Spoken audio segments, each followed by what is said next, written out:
Maksudnya, ada orang merasa soleh, cuman nggak sadar dia pun salah. Karena kesolehannya hanya diukur dengan dimensi yang pertama saja. Tahajudnya rajin.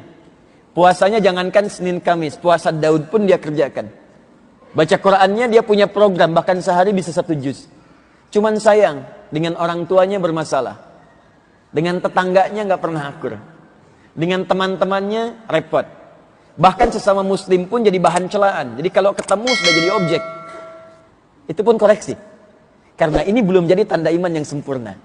Awas hati-hati. Ngajinya rajin, salatnya rajin, tapi rajin juga saling mencela.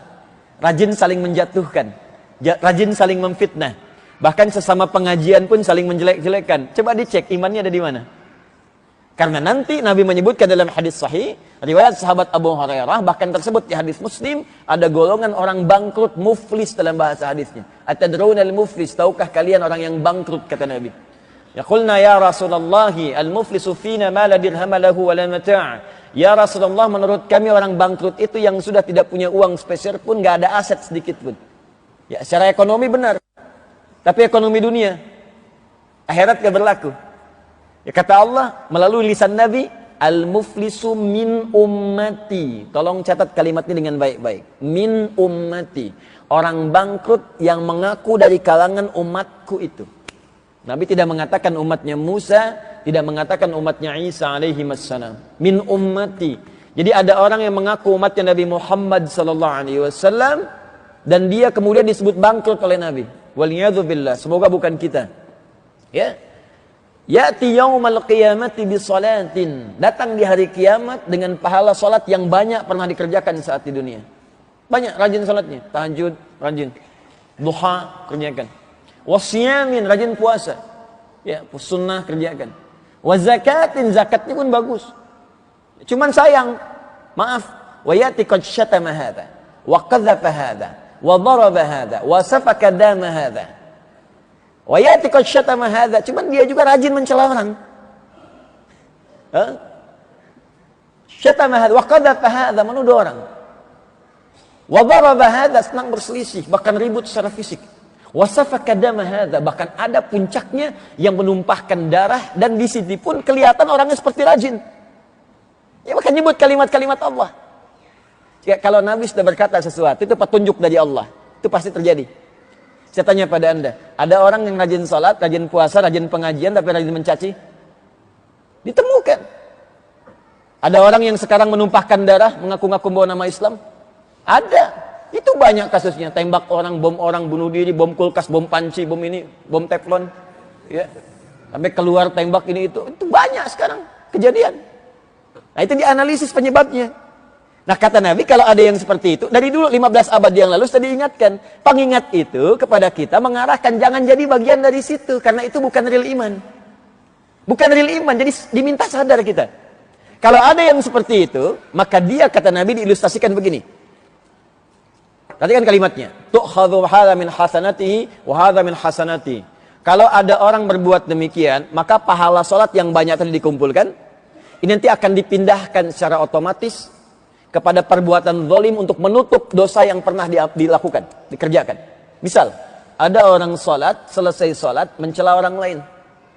Maka pahala salatnya diambil, dipindahkan untuk menutup dosa celaannya. Ya, ditransfer ke otomatis kepada yang dicelanya. Habis. Makanya kalau dicela gak usah marah. Lagi ditransfer pahala. Dan gak usah bikin status. Ya. Alhamdulillah lagi ditransfer pahala sama dia tuh. Makanya jangan banyak mencela. Sama pindah juga. Ya, kosong-kosong. Ya. Diambil, pindahkan. Dia puasa, tapi juga menuduh orang, maka pahala puasanya dipindahkan pada yang dituduh.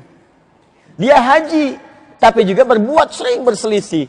Sering melakukan pekerjaan yang tadi disebutkan, maka dipindahkan, dibalikkan. Celakanya, ketika kemudian ini bekalnya habis, tersisalah satu keburukannya. Pernah bohong misalnya. Gak bisa nutup lagi. Ini yang disebut oleh Nabi bangkrut. Udah gak punya modal untuk menutup keburukan yang pernah dikerjakan. Ya, makanya tutup ini dengan bertobat, tingkatkan yang ini dengan meningkatkan amal soleh. Makanya saya sering katakan Allah sangat mencintai pelaku maksiat yang mau tobat dibandingkan orang soleh yang tidak pernah merasa salah. Nah, kalau sudah seperti itu diingatkan oleh imam kita tadi. Afaman kana mu'mina. Kenapa kamu nggak pilih orang beriman? Nggak sama dengan orang yang ingkar. Ya, coba dilihat lagi, perbaiki hubungan kita sebelum pulang. Nah, ada waktunya pasti tiba akan pulang. Sudah pasti akan tiba waktunya pulang. Makanya di dunia pun diingatkan, habis ini pulang. Nggak ada yang terus-terusan di masjid. Silakan cek siapa yang tinggal terus-terusan di masjid. Nggak ada, pasti habis ini pulang. Ya, itu cuma contoh aja. Pulang kerja, pulang. Kan disebut pulang, pulang, pulang. Mau kemana? Pulang. Mau kemana? Pulang. Dilatih dengan pulang-pulang kebiasaan untuk membiasakan dia sadar akan pulang betulan. Itu kembali kepada Allah. Puncaknya meninggalkan dunia. Kannya dibuang, disingkat meninggal dunia. Dunia ditinggalkan semua. Sekarang kan pulangnya ke dunia-dunia. Ya, Anda pulang kemana? Jakarta, dunia juga. Pulang kemana? Papua, dunia juga. Nanti meninggalkan dunia. Dunia sudah nggak diisi lagi. Pulang seterusnya. Maka apa yang dibawa ke hadapan Allah Subhanahu wa taala? Cek sampai hari ini ya. Dengan orang tua, dengan pasangan hidup di rumah, dengan keluarga, anak-anak, dengan tetangga, kerabat. Dan lepaskan semua beban itu sehingga ketika rohnya pulang, pulang dalam keadaan yang enak, tenang. Saking tenangnya karena nggak merasa punya beban. Anda jangankan pulang ke rahmatullah, pulang ke rumah aja kalau ada beban nggak enak pulang. Anda di pekerjaan tuh nggak ada yang dibawa ke rumah, nggak enak pulang kan? Anda mau mudik nih, nggak ada bekal, nggak enak pulang. Anda orang Jawa, tinggal di Bekasi, tapi nggak ada bekal, nggak enak pulang. Tinggal, kenapa Pak? Nggak ada bekal. Tapi kalau bekal Anda ada, enak tuh. Pakai motor bebek, bekal singa di belakang. Pakai dus, pelepah pisang, makan macam, ditulisin, santai aja pulang. Ya, kenapa? Ada bekal. Makanya bikin tenang jiwa kita ketika pulang, perasaan enak, panggilannya pun tenang. Ya ayyatuhan nafsun mutmainnah. Hei jiwa-jiwa yang sedang tenang, santuy banget. Tenang aja dia tuh, dicabut tinggal pulang. Irji'ila rabbiki radiyatan mardiyah. Cepat pulang kepadaku, engkau ridha dengan pemberianku, aku pun ridha dengan semua amalmu. Selesai. Lawannya apa? Fasik. Afaman kana mu'minan kaman kana fasiqa la yastawun. Jadi kalau tidak masuk dua kategori tadi dengan konteks iman, maka kemungkinan fasik. Fasik itu dibagi tiga nanti. Ya, bagi tiga. Puncak pertama, iblis. Ini mbahnya orang-orang fasik. Puncak pertama. Ya, siapa namanya? Iblis. Sifatnya setan nanti. Iblis ini tadinya iman. Asalnya jin. Jin yang sangat taat kepada Allah. Beriman dan taat. Di mana ditemukan referensinya? Di Al-Quran surah ke-18 Al-Kahf ayat ke-50 di pertengahan. Wa idh qulna lil malaikati isjudu li adama fasajadu illa iblis kana minal jinni fafasaqa an amri rabbi. Ketika kami perintahkan malaikat dan jin untuk sujud hormat kepada Adam, kami perintahkan. Disujud itu karena perintah Allah, bukan karena sujudnya. Ingat, karena perintah Allah. Maka yang kita ikuti perintah Allah. Karena Allah perintahkan kita sholat. Kalau nggak diperintahkan kita nggak sholat. Karena perintah Allah kita puasa. Kalau nggak diperintahkan kita nggak puasa. Wah, jangan potong video saya tuh, nanti dipotong ujungnya aja gitu kan. Sama, makanya ketika diperintahkan, kami perintahkan kepada malaikat dan jin yang ada pada saat itu sujud hormat kepada Adam. Semua hormat kecuali iblis. Siapa iblis ini? Kana minal jinni.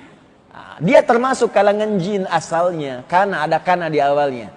Kana, ada yakunu. Kalau kana bentuknya dua. Ada menunjuk pada sesuatu yang pernah atau menunjuk kebiasaan. Kalau ada hadis dibuka dengan kata kana, menunjukkan perilaku Nabi, ini menunjukkan kebiasaan. Kana Rasulullah SAW idza istayqadha min naumihi fajalasa. Adalah kebiasaan Nabi SAW kalau bangun dari tidurnya nggak langsung berdiri tapi duduk dulu. Kata Ibnu Abbas radhiyallahu taala anhuma, ditemukan di mana? Di Abu Daud, nomor hadis 1367. Ya, duduk dulu. Famasaha biyadihi min athari naumihi, maka menghapus, menghilangkan dengan tangannya yang diduga bersih ya dari sebab kantuknya, ya di matanya dihilangkan dulu sebab kantuk, baru baca doa. Jadi jangan sampai duduk langsung baca doa, ya. Belum sadar kita apa yang diucapkan. Itu kana. Menunjuk pernah. Pernah enggak lagi. Iblis ini kana minal jinni. Pernah dia termasuk kalangan jin yang taat. Fafasaqa. Dari mana taunya taat? Taat lawannya fasik tadi. Maka dia menyimpang, berbuat fasik. Di makhluk pertama yang berbuat fasik kepada Allah namanya iblis. Dia sudah ada yang menyimpang, jangan ikutan. Dan jangan bersaing dengan iblis, gak akan pernah menang. Gak akan menang. Ya. Fafasaqa an amri rabbi, maka dia fasik, mengingkari perintah Allah Rabbnya. Dilawan tuh, saya nggak mau. Disebutkan perlawanannya, pembuka di Al-Baqarah ayat 34. Ya, dengan kalimat yang sama. Wa idh qulna lil malaikati isjudu li Adam fasajadu illa iblis aba. Melawan, nggak mau. Kenapa? Wastakbar. Ya, istakbar, sombong. Makanya nanti kesombongan diharamkan bagi semua makhluk. Kesombongan adalah bagian dari jubahku sebagai keagungan. Siapa yang berupaya mengenakan jubahku, maka diharamkan baginya mencium bau surga. Nyium aja nggak boleh, apalagi masuk. Hati-hati. Ya, itu satu, kalangan iblis. Yang kedua, kafir. Ya, kafir. Makanya setelah iblis disebutkan kafir. Wa kana minal kafirin. Diikuti. Yang ketiga, munafik. Hati-hati. Alhamdulillah. Munafik. Saya ulang, munafik. Mengaku beriman, tapi ingkar kepada Allah. Katanya muslim, tapi sholat gak mau. Ya, beda antara lisan dengan perilakunya. Katanya muslim, tapi puasa gak mau. Katanya muslim, tapi zakat yang gak mau. Yang paling parah, katanya muslim, tapi menjelek-jelekkan Islamnya sendiri. Katanya muslim, tapi menyoal sama muslimnya sendiri. Katanya muslim, tapi menghancurkan nilai-nilai keislamannya sendiri. Nah, kalau ada puncak yang ketiga itu yang paling duluan masuk neraka jahanam dibandingkan orang kafir sekalipun. Itu di Quran surah keempat ayat 140. Paling kiri sebelah bawah di mushaf.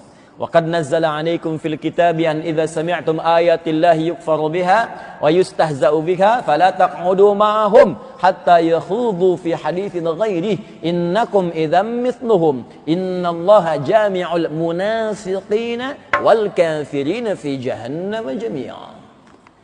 Sungguh telah tetap ketentuan dalam kitabullah, dalam Al-Qur'an. Kalau ada orang yang suka mengolok-olok ayat-ayat Allah, atau sengaja mengingkarinya, atau motong-motong untuk kepentingan tertentu. Semua agama sama, menuju pada Tuhan yang sama, cuma caranya beda-beda. Dipotong ayat Quran, masuk ke situ kategorinya. Ngolok-ngolok orang tertentu, dipotong, diambil beberapa ayat, atau menyebutkan kalimat Allah, atau bikin teori sendiri, untuk memalingkan orang dari ketaatan kepada Allah. Kata Al-Quran, kalau ada yang seperti itu, simpel, tinggalkan aja. Indah sekali Quran itu. Kata Quran nggak usah dicela, karena mencela yang sudah tercela, buang-buang energi. Kalimatnya indah. Jadi kita diminta meninggalkan yang mungkar dengan cara yang ma'ruf. Silahkan Anda lihat dimanapun, itu hal seperti ini sulit ditemukan. Bahkan bisa dikatakan nggak ada. Meninggalkan yang mungkar dengan cara yang ma'ruf. Ya, ambil ikannya, jangan jadikan kolamnya keruh. Ya, ambil ikannya, jangan jadikan kolamnya keruh. Tinggalkan yang mungkar dengan cara yang ma'ruf. Kata Allah, kalau sudah tahu menyimpang, udah nggak usah banyak dicela, tinggalkan aja. Ya, tapi kalimatnya indah. Fala taq'udu ma'hum, semua aktivitasnya jangan diikutkan, jangan disertai, boikot aja, selesai. Kalau ustadz dalam tanda petik, tinggalkan. Jangan diisi majlisnya, jangan dibaca bukunya, jangan dengarkan siarannya, tinggalkan. Kalau masuk TV, tutup, matikan TV-nya. Apa kemudian tujuannya? Supaya dia sadar hatta yahudu fi haditsin ghairi. Allah saking cintanya pada hamba, tidak akan membiarkan hamba sampai wafatnya terjerembab dalam maksiat, kecuali kalau hambanya pengen berbuat maksiat. Jadi kalau ada peluang untuk berubah, diarahkan oleh Allah sampai dia mau tobat, dia berpikir, oh saya ditinggalkan orang itu karena salah, balik lagi lah dia kepada hal yang benar. Itu caranya. Innakum idzam mithluhum. Kalau Anda respon, nanti ujung-ujungnya sama seperti mereka. Diikutin, ujung-ujungnya nggak sholat juga, ujung-ujungnya nggak senang juga, ujung-ujungnya kepada saudara sendiri nggak suka. Silahkan cek.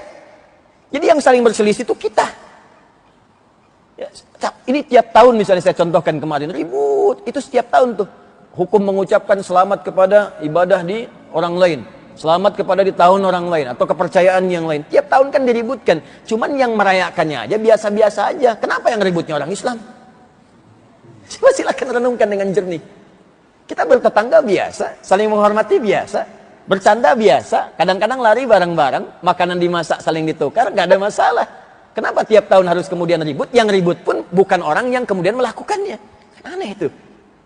Coba direnungkan lagi. Ya, ada sesuatu yang harus diperbaiki. Nah, yang terakhir, Kalau kemudian orang-orang ini tidak tobat, maka kata Allah, orang golongan ini yang pertama masuk ke dalam neraka, nerakanya spesial Jahannam. Ya, Jahannam jami'ah, dimasukkan ke dalam Jahannam dan tidak akan pernah keluar dari situ. Karena itu penting kita kemudian untuk belajar, mencari ilmu yang baik supaya mengetahui bagaimana cara mengaplikasikan iman dengan dua nilai tadi. Mendekat kepada Allah, menghargai dan menghormati keyakinan orang lain tanpa mencampur adukannya, harus, wajib. Bahkan memaksa orang pun mengajak kepada Islam, dipaksa itu dosa hukumnya. Cuma ada di Quran. La ikraha fid din. Lakum dinukum. Maka hormati. Kalau ada perayaan, hormati. Jangan diganggu. Cara menghormatinya, jangan diganggu, jangan usil. Awas, hati-hati, jangan disakiti, tapi juga jangan diikuti. Itu bagian toleransi yang paling tinggi.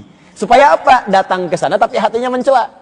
Untuk apa? Lisan mengucapkan, hati mengingkari. Kan juga nggak sinkron kan? Hah? Lisannya berkata, hatinya mengingkari, nggak sinkron. Kata Buya Hamka, nggak sinkron.